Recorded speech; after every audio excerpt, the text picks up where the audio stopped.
Hey guys, this is Tom, and if you're new to my channel, I help you empower your higher self and manifest your dream life. In this video, I'm going to be sharing with you a powerful manifestation concept, and one that I think is often overlooked.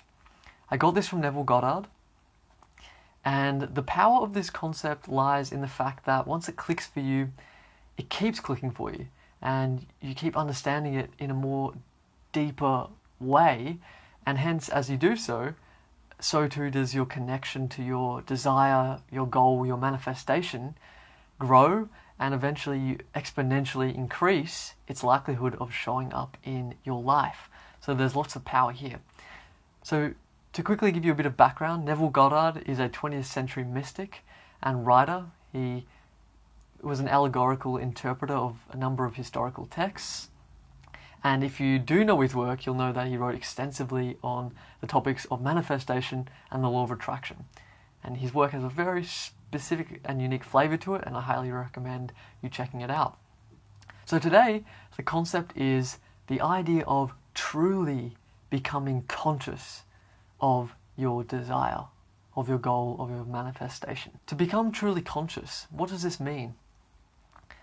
You may be thinking like I did, and I thought, aren't I doing that? I'm using my imagination every day. I'm using other techniques. I'm trying to feel into it. Isn't that becoming truly conscious of my desire? Well, here's what Neville has to say. We cannot have a little bit of meditation in the morning, curse at noon, and do something else in the evening. We have to go on a mental diet. We must completely change our mental food. So what he's saying here is that we really have to take our embodiment in our state of being, of our manifestation, of our desire to the next level. So how do we do this? Well, firstly, before we get into the how and the ramifications of it, firstly, I want to say, never expect perfectionism, especially in the early days of your manifestation journey and practice. Neville himself in his books writes that he struggled to maintain his sense of connection to his manifestations, and that only after several years, perhaps even decades, did he really start to ground himself in the emotional connection that he talks about at the levels he speaks of. So first, that's a little side note. So anyway, to become truly conscious of our manifestations, we have to align our entire way of life with that manifestation. That means our daily thoughts, our daily emotions, our daily actions. Hour by hour, constantly be living as if that desire was true, not simply when we're setting aside 10 minutes to imagine or anything like that. It's got to be immersed in all of our interactions with the external world. And here's what Neville has to say further on this. Suppose I want security. I cannot get it by knowing people who have it. I cannot get it by pulling strings. I must become conscious of being secure. Let us say I want to be healthy. Pills will not do it. Diet or climate will not do it. I must become conscious of being healthy by assuming the feeling of being healthy. Perhaps I want to be lifted up in this world. Merely looking at kings and presidents and noble people and living in their reflection will not make me dignified. I must become conscious of being noble and dignified and walk as though I were that which I now want to be. When I walk in that light, I give myself to the image that haunted my mind, and in time she bears me a child, which means I objectify a world in harmony with that which I am conscious of being. So it's a very powerful passage. Now, to become truly conscious of the reality in which your desire, your manifestation is realized, requires you to acknowledge what it means to be conscious. Right now you're conscious, and you have an identity, you have a sense of self, and you behave this way effortlessly, seamlessly, fluidly, flexibly. And in the same way I say to you 1 + 1 = 2, I say, who are you? And you say, me. It's just that clear to you. Well, imagine that sense of certainty in that new version of yourself, having achieved and realized your desire. Imagine what that would be like to live now as that person, like actually right now in the present, how you would be feeling, how you'd be thinking, carrying yourself, interacting with the world at large. you can start to see that there's a vast difference between just doing it here and there and hoping it'll appear, and actually living with that sense of certainty in that state of being, such that it's almost mundane to you. It's boring to you. It doesn't even pique your interest to think, oh, I'm experiencing all these amazing things, these amazing emotions, these thoughts, I'm carrying myself in a new way.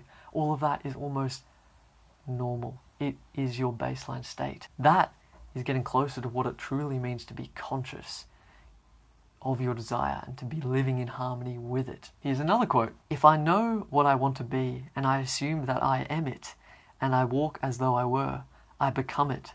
And by becoming it, I so completely die to my former concept of self that I cannot point to any place in this world and say, that is where my former self is buried.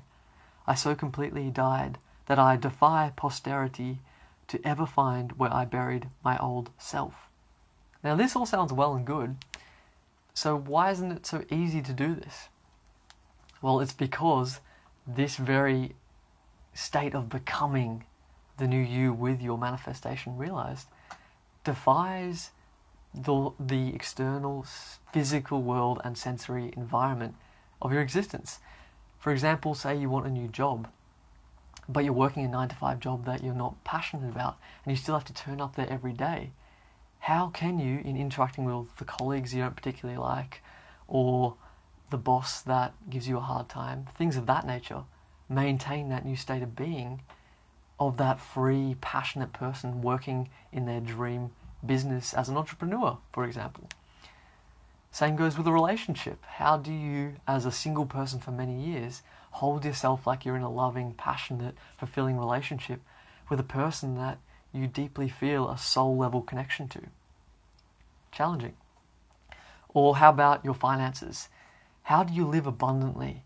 How do you feel as if you're a wealthy, rich person, yet still be struggling to meet your bills on time, or maybe even slowly climbing your way out of a certain debt that you're in?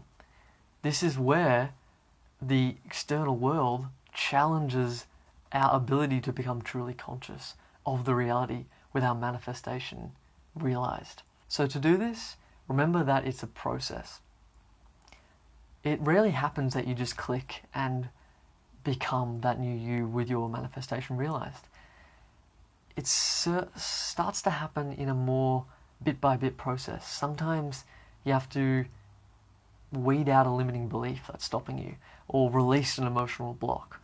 Or sometimes circumstances and things and people and various situations have to shift and move around in your life for you to more open up fully and embrace this new sense of self and reality.